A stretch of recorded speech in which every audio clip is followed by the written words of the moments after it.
Hi, everyone. So for today's session, in the first part, we'll be talking about EC2, wherein we get virtual servers using this service in AWS cloud environment.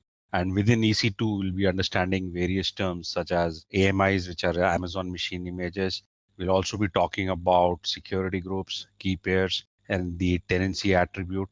And then on the network side, we'll see what is the underlying network layer on top of which your EC2 service is built. We'll start off with EC2. So EC2 is a service that provides scalable virtual servers in the cloud. And these virtual servers in the AWS environment are referred to as instances, and they can be made up of different instance types and sizes. So by instance type and sizes, I mean that it describes the hardware component that an EC2 instance would run on. So this would include your number of processes, amount of memory, network performance, and so on. And within EC2, the service is highly scalable and you can opt in for pay as you go model. So in the later part of the session, we'll talk about various purchasing options that are available within EC2. So the most commonly used one is pay as you go. And there are other options available wherein you get significant discounts if you put in a commitment for a time duration and you're willing to pay some upfront cost. The full form of EC2 is Elastic Compute Cloud. So coming back to various instance types, so as I said, we specify the various hardware components that your instance would run on, and that would include your processors, memory, network performance. So as a solution architect, it's very important to use the proper instance type to handle your application's workload. There's a predefined collection of instance types that are grouped into families and types that you can choose from. And very shortly, we'll see that in the demo. So a couple of benefits of EC2. I'd been performing demos wherein I was able to spin up a virtual instance in under 2 minutes. So it's pretty easy, flexible, it is scalable.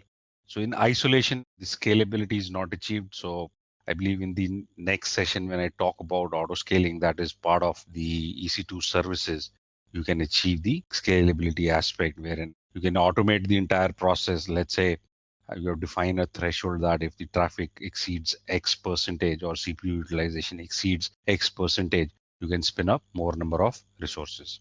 Service is fully reliable in the sense, if you do it right, if you configure it right, you will see known downtime. So recall, we have this first session, we had said that your workloads should be distributed across multiple availability zones.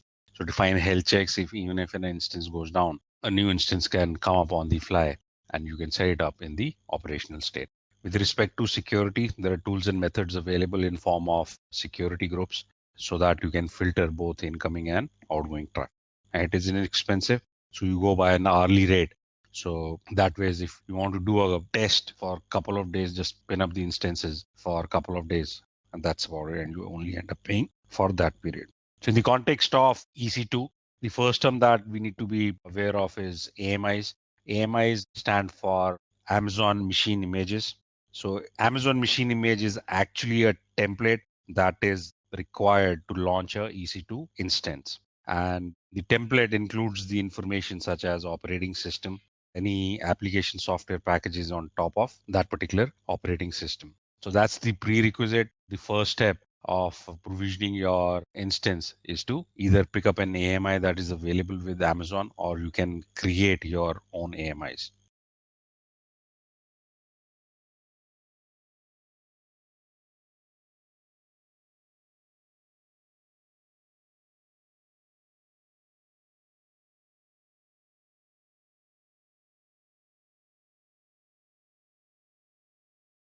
So I've logged into the AWS console and we'll go to the EC2 dashboard. So EC2, first of all, is a region specific service. So make sure you are in the right region in which you want to provision your virtual servers. And as I said, you can pick up AMIs either from Amazon. So there are multiple options out here. So during the launch process, as a first part of the process, you'll have to select an AMI. So there's a quick start section, which includes the most commonly used AMIs. So you'll have Amazon Linux distribution, and it would give you the details, what are the application packages on top of this operating system. So for most part of it, we'll be using Amazon Linux AMI. And in this case, it has Python, Ruby, Perl, and Java already pre-baked into this template. So likewise, there are a set of AMIs that are available, and please note that only pick up the AMIs that are eligible for free tier. Then you have My AMI section. So these are the custom AMIs that you can build. So either you can build your own AMIs, pick it up from the quick start section. And additionally, there are a lot of options available in the AWS marketplace. So it is very similar to your Play Store and App Store, wherein you get a lot of options available. So for example, you are looking for an endpoint protection software. So you already have a pre-baked AMI for it. So over and above the cost of the EC2 instance, usage of this AMI would cost you like 1 cent per host per hour. So there are good number of options available. So let's say you want to find Tableau, which is a BI tool. So you have most of the options available out here. So in a rare case, you don't find a software appliance in the quick start or in the marketplace. So what you can do is you can purchase the license on your own and use that license on top of your EC2 instance.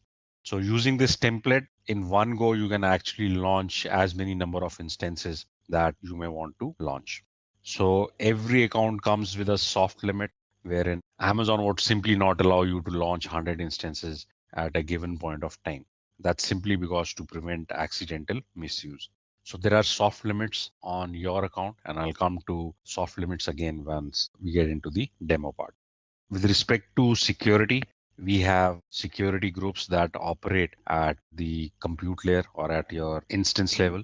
So security groups, they act as a virtual firewall that control what traffic, both incoming and outgoing traffic. So in this case, all what you need to do is you need to specify within the security group that for which protocol, which port number, what is the source and what is the destination that you want allow the traffic to be allowed. So in security groups, you can only specify allow only rules. And instances within the same security group, it depends on the configuration whether you want them to communicate or not. So it's up to us. And these security groups internally, they are applied to the network interface of your compute resources because your network interfaces form both entry and exit point for your compute resource. So the process to create a security group is very straightforward. So let's see that in action.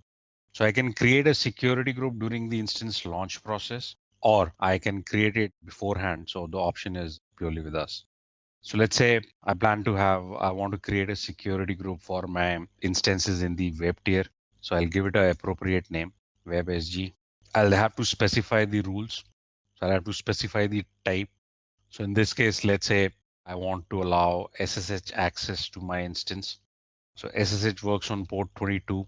I have to specify the source address from which I want to allow this SSH connection. So you have custom anywhere my IP. So for demo purposes, I'm saying anywhere, but in real-time scenarios, you make sure that you make it custom. And the second rule that I'm adding, since the security group would be applied to your instances in the web tier, so I'll be allowing HTTP traffic as well.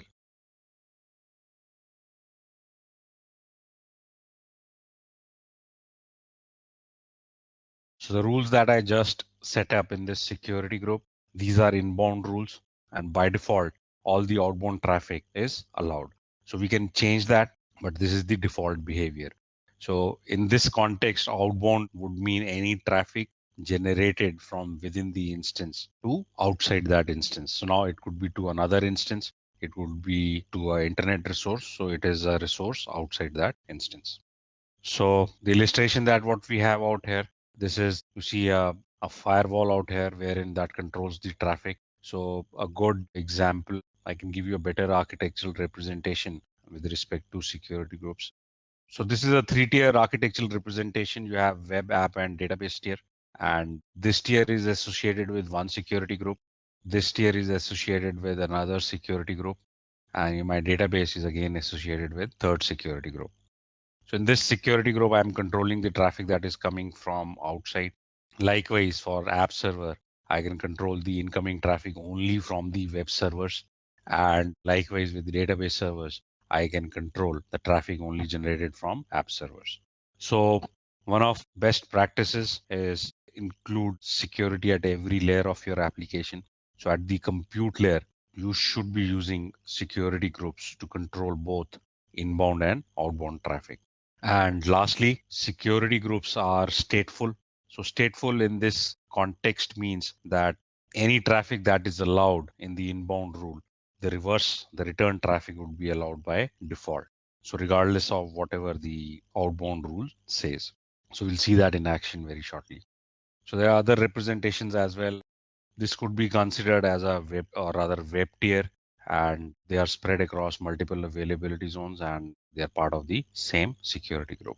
At the network layer, again, you can have access control lists that would further filter the traffic to your compute resources.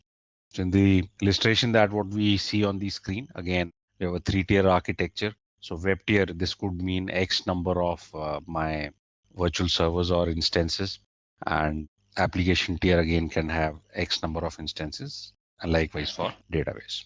So we are opening for web tier, we have opened 80 and 443 if you have configured SSL. For application tier, again, you'll open up connections from web tier. And additionally, you might want to open SSH connection for you to access the instance directly. The next term that we should be familiar with is key pairs. So EC2 key pairs, they are cryptographic secure keys that are used by AWS to authenticate a client when logging into a EC2 instance. So it's a combination of public and private key, and collectively they are referred to as a key pair. AWS stores the public key on the instance, and the end user gets to download the private key. So to log on to an instance, let's say if you are using Linux instances, so by default, they have no password. You only use the key pair to log into Linux instance. And for Windows distribution, you use a key pair to obtain admin password and then log into the Windows instance using RDP. So during the creation of EC2 instance or otherwise as well, you are required to create a new key pair or use an existing key pair that can be tied to the instance. So the idea here is to provide a secure mechanism to connect to your instance. So let's go back to the EC2 dashboard, and just below security groups, you have key pairs. So you can import a key pair or you can create a key pair on the console directly. So I'll create a key pair, and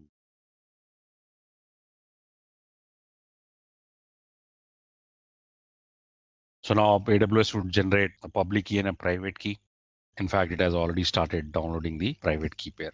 When we provision our instance, we'll have to associate a key pair with the instance, and AWS will associate the public key with that instance, and I'll be using this private key SSH into that instance.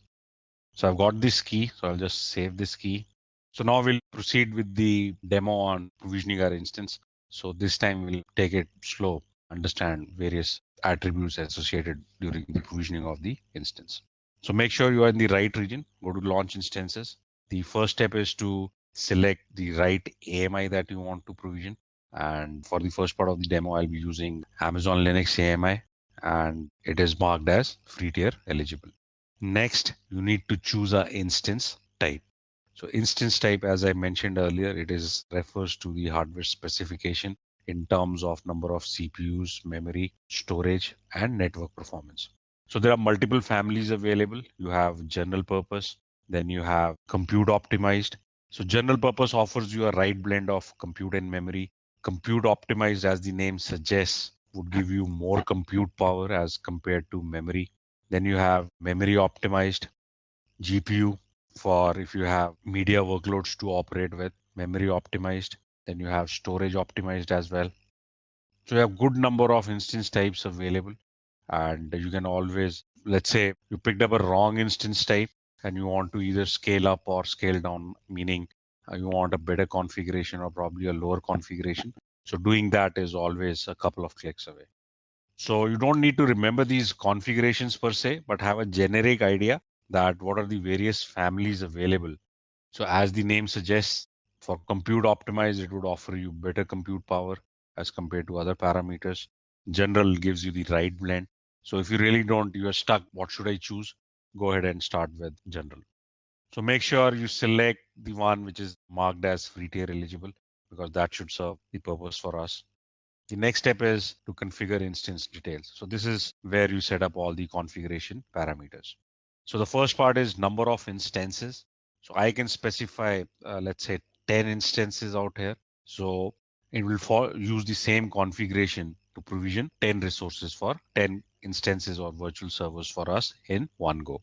Recall a while back I said that there are software limits on your account that are imposed by AWS. So that's simply because to prevent accidental misuse. So as a solution architect, let's say you're planning to do a rollout. So make sure that you check on these soft limits that are applicable to your account. So as it stands today, the limit on my account is 20. So when I had signed up, initial limit was probably 1 or 2.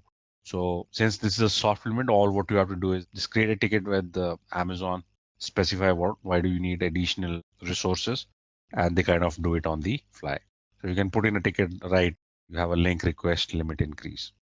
So EBS falls under EC2, so this is where you would see EBS network limits as well.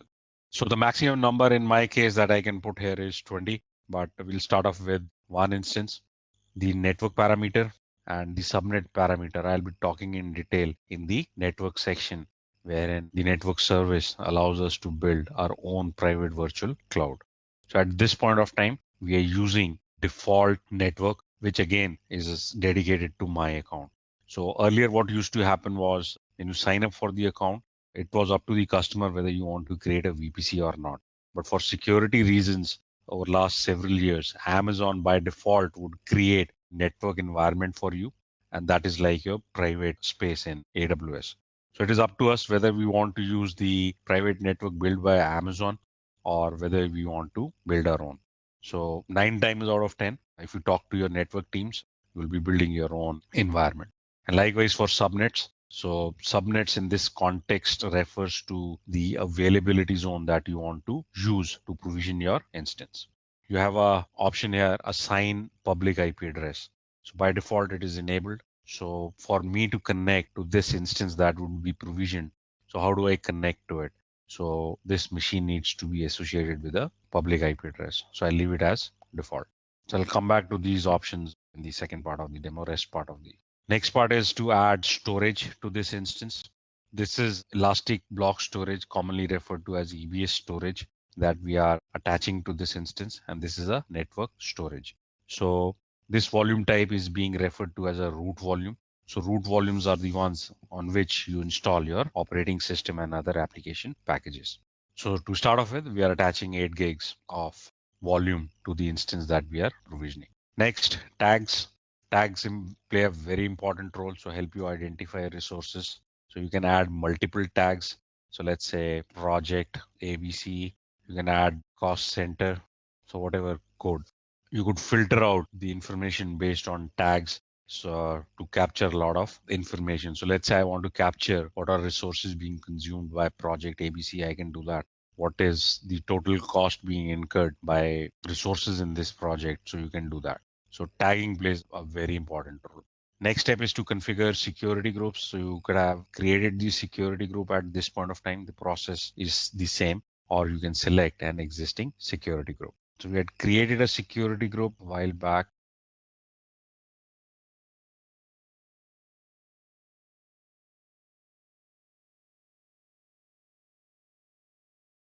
I'm adding the rules again. I'm creating a new one right now. And it gives you a warning message that you're allowing sources, so anybody can connect. The last step, review your configuration, what we have said in previous screens, and launch. So when we launch our instance, it would prompt us to choose an existing key pair, create a new key pair, or proceed without a key pair. So depending upon the level of automation that you have implemented, I've seen some organizations, they actually don't allow SSH access to instances at all. So they don't create a key pair. So both the options are available. In our case, we'll choose the key pair that we just created. That's about it. So the current state is pending. All the attributes that you see in the description tab, these are essentially configuration parameters that we supplied during the process.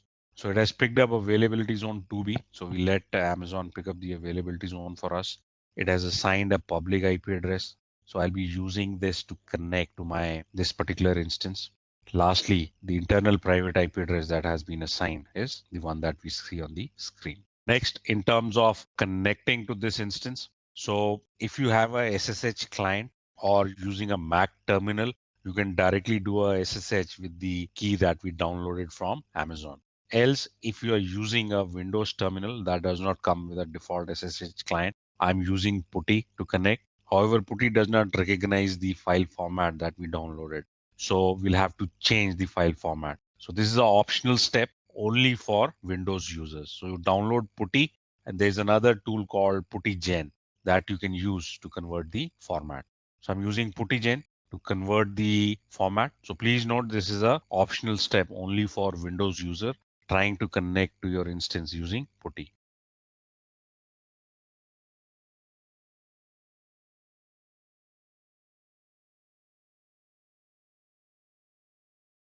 So I use the tool to convert the format, and now we are good to go. So I'll be using PuTTY. So I'll just grab the public IP address of this instance. I'll have to pass the path of the private key file for authentication. So for Linux distributions, you don't need to supply a password, and the default username that we use to log into the instance is EC2-user.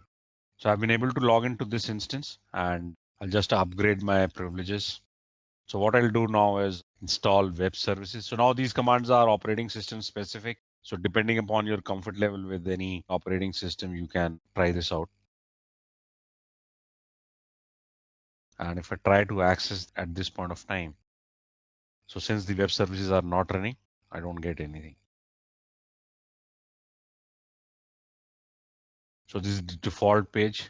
So let's go ahead and change this default page as well.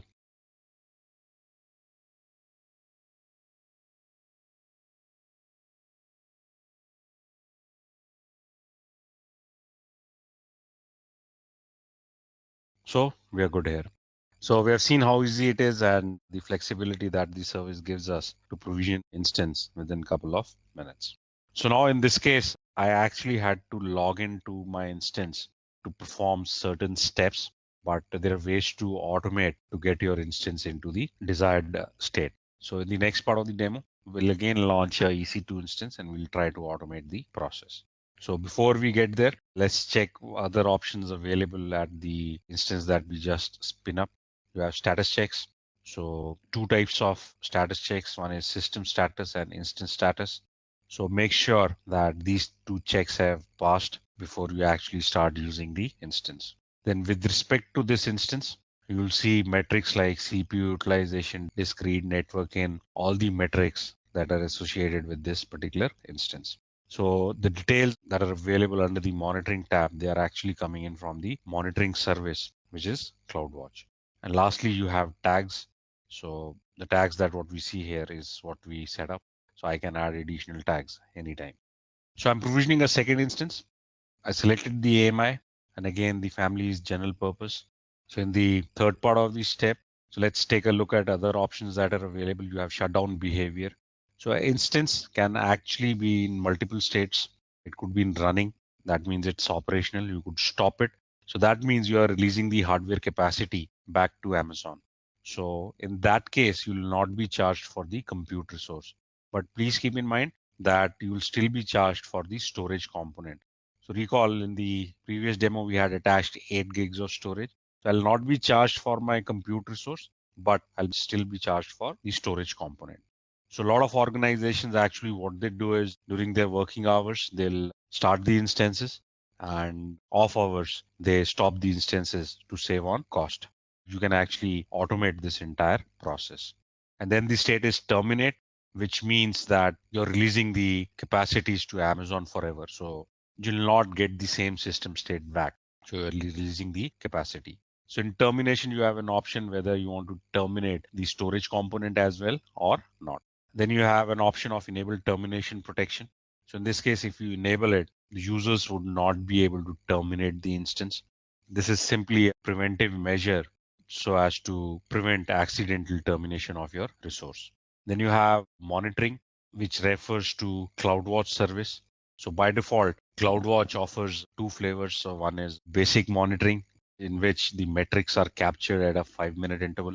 And there is detailed or enhanced monitoring, which is a paid version where the metrics are captured at a 1 minute interval.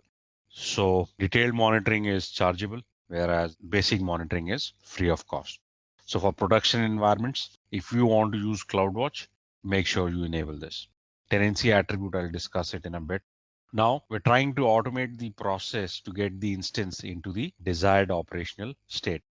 So in this case, I'm just repeating the steps that I performed after logging into the instance. So I'm passing this as a user data. So once the instance is in running state, it would execute these commands and get my instance to the required operational state. Next part again is adding the storage to this instance, and you have an option of delete on termination.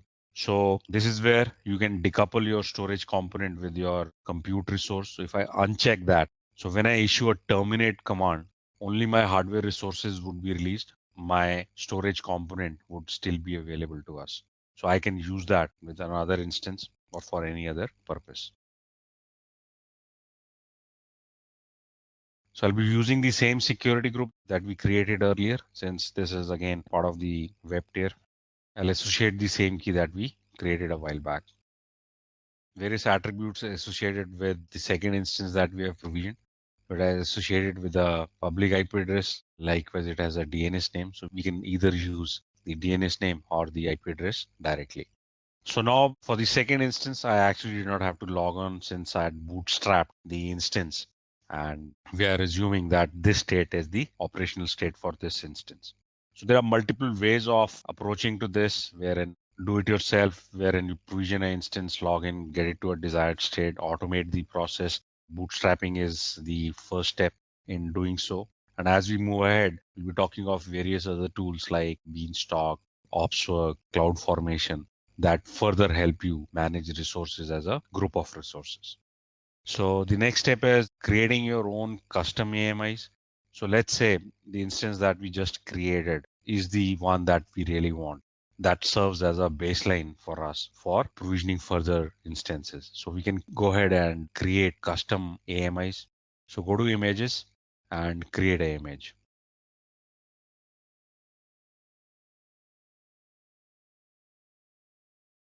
So on the left hand side of the pane, you have under images, you have AMIs. So this would indicate all the custom AMIs that you would have. So it actually depends on the size of your instance, and it's relative to time it takes to create the image of it. Okay, till the image comes up, with respect to storage, we can take a look at volumes. So we have two instances available to us and we're using two volumes. These are indicated in the volumes tab and the state indicates they are in use. So now the status is available. That means the AMI has been created. So now if I was to provision an instance, I can use this AMI as my baseline to provision it. So rest part of the process is pretty much the same, wherein you select the instance and various other configuration parameters. So this is my baseline instance.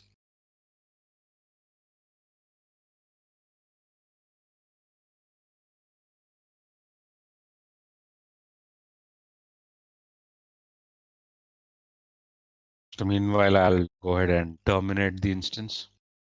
So this is the instance that we just provisioned. So again, we have this instance ready in the desired operational state. So custom AMIs is one of the methods that you can use to set up baseline image for your specific component of your application and could be used as backup method also. So in case something was to happen to my compute resource, I can use this AMI again to provision a new instance. So we have already seen that the provisioning of instance happens like under 2 to 3 minutes.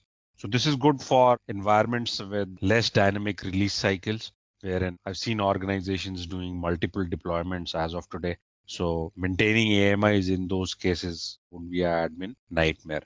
So depending upon your specific use case, if the release cycle is less dynamic, you can use the AMI approach, or else we can use different other tools or build in automation to mitigate the effect of the an outage.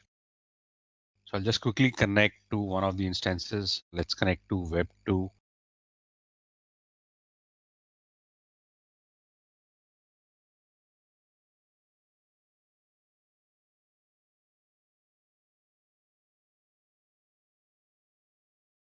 So what I'm trying to demonstrate here now is user metadata and instance metadata.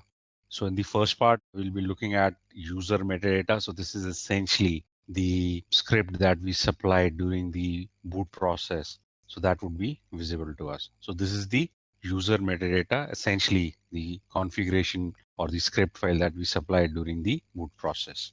The second one is the instance metadata. So this is information about the instance itself. So the attributes that what we see in the description tab, if I want to check these attributes at the instance level, I can refer them using instance metadata. So these are static URLs. So 169.254, 169.254. This is a loopback address that is assigned to every instance. So this would always remain the same. So if you had to check the user data or instance metadata, you'll be using this. In this case, you see all the attributes that are available at the instance level. So for example, you want to check from your instance, what is the public IP address available or assigned to this instance, you'll get to know that. So if you want to check the details about instance attributes, you'll look out for instance metadata. And if you want to check the script or series of commands supplied during the launch process, you'll look out for user metadata. So I've given you both these URLs. So these URLs would be applicable across all the instances. So the next thing that what we'll do is we'll analyze the stop behavior of when we stop the instance and start it again. So I've captured the public IP address that has been assigned to this instance. Now, if I were to actually stop this instance, that means I'm releasing my hardware resources back to Amazon. So in this case, what has happened is the private IP address remains the same, but the public IP address that was associated with this instance, you lose the affinity to it. So if you stop an instance and start it again, your instance would lose the affinity to the public IP address that it was assigned to it earlier, and the instance would get a new public IP address assigned to it. So this is something that is controlled by Amazon by default. And there are ways and methods. Let's say you want a static public IP address. So there's a way to do it. And that I'll be demonstrating in one of the demos today itself. So if I start it, so this time the public IP address that has been assigned should be different. So this is a different address than the one that was assigned earlier. So directly or indirectly, you will be tested on this behavior, that what would happen if you stop the instance and start it again. So public affinity to the public IP address changes.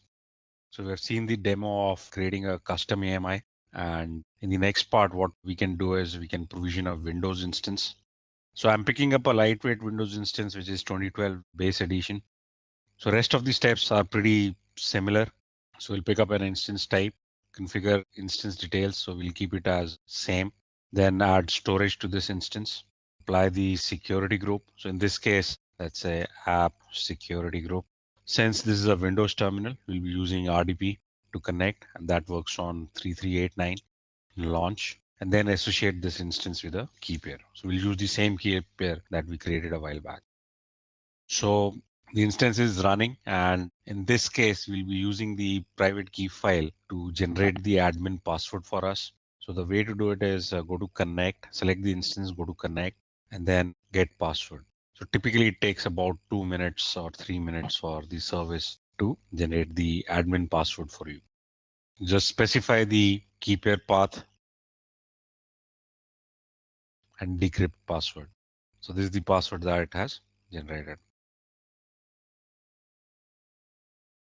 So to connect to this instance, I'll be using the default Windows client.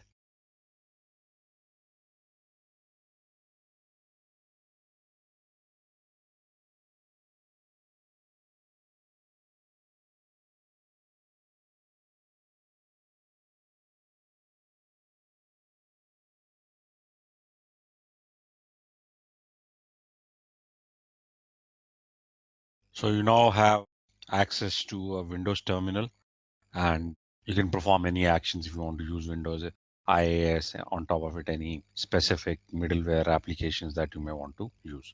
So the process of you need to have a baseline understanding of Windows on how to perform those steps. So we have seen 3 or 4 demos on provisioning Linux and Windows instances. So essentially the process is the same. The method of connecting to each distribution is a bit different. Otherwise, at the OS level, you need to have, or the guys working for you need to have an understanding on working on that operating system. So one thing on security groups before we move on. Okay, so this is working. So earlier, to control inbound traffic, we had said we are allowing access on port 80 and port 22. So let's say I was to X out both, or rather HTTP access to this. So now if I was to access it, this should not be available. So this means any changes that we apply to the security group, they are applied on an immediate basis. So you can expect a scenario-based question that we make changes to the security group and what is the overall impact. So the changes are immediate in nature. Another thing that we said was that security groups are stateful, which means that if you have allowed traffic in the inbound traffic, the return traffic would be allowed by default, regardless of what the outbound rule says. So let me see if I'm connected to the right instance.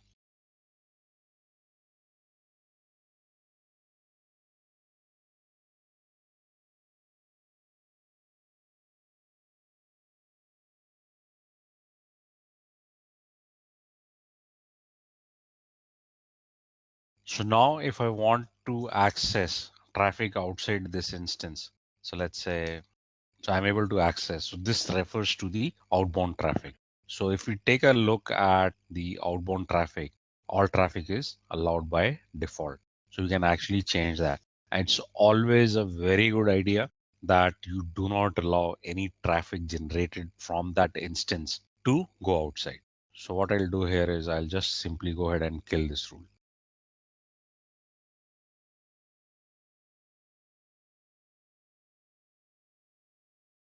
So now I am not able to access any resource outside the instance, but I was still able to SSH into this instance. That's simply because in the inbound rules, I've specified SSH access is allowed. So this is where the term stateful comes into play, that if you have set up an allow rule in the inbound rules, the return traffic would always be allowed regardless of whatever you say in the outbound traffic. So right now, no outbound traffic is permitted. And even if I try to access the web page, I'll still be able to. So this is always a very, very good practice. Even if a hacker was to get into your compute resource, since you have already set up that no traffic generated from that instance is allowed outside, you are looking at a good security option for your compute resources. So moving on, we'll talk about hardware tenancy. So when we provision an instance, we have an option to choose the tenancy. So what does tenancy mean? So tenancy in this case means that whether you're willing to work on a shared tenancy or a dedicated instance tenancy or dedicated host tenancy. So let's say I pick up this AMI. So you have a tenancy attribute out here. So the first one and the default tenancy that is selected is shared tenancy. And how this works is in the background, you would have a physical host. This physical host in the shared tenancy model would be shared across multiple AWS customers. So let's say I have provisioned 2 instances. There could be another AWS customer who could be assigned this physical host. So this is the shared tenancy wherein the underlying physical host is shared across multiple AWS customers. So this is the cheapest options of all. And for lower environments, it's a great fit. Also recall that when we talked about the stopped behavior of when you stop an instance, it loses the affinity to the public IP address. So there'll be thousands of physical hosts with Amazon. So let's say if I was to stop this instance, I'm releasing this capacity from this physical host. So this is gone. So when I start it again, it is likely to be provisioned onto a different physical host. So in the background, it loses the affinity to the physical host. So I'll come back to this reference when we start talking on EBS because there's an option that you can use out in the shared tenancy attribute. Then you have dedicated host. So in this case, what would happen is Amazon would allocate dedicated physical host to your account. And You have a dedicated physical server to your account, and you are responsible for provisioning your instances on top of that physical host. So in this case, in the case of dedicated host affinity, your affinity between the host and instances always maintained.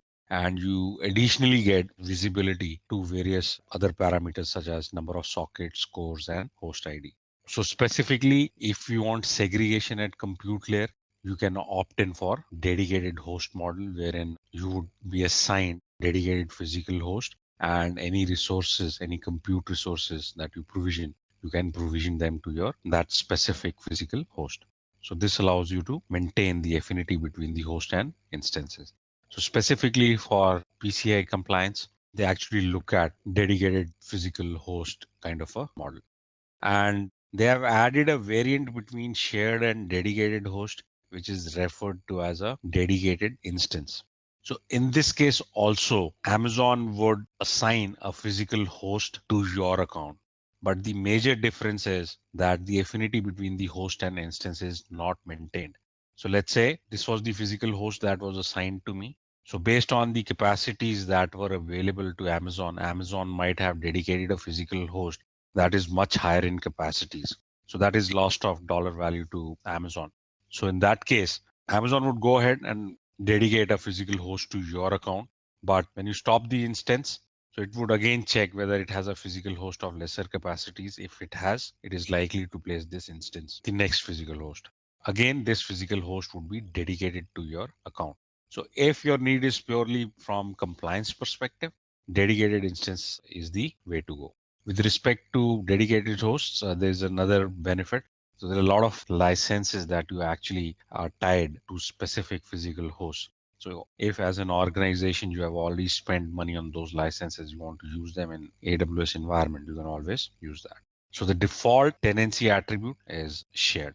That's only eligible under the free tier. If you choose dedicated or dedicated host, you'll be charged for it. So I guess that concludes the session for the day. Thank you very much. Bye bye.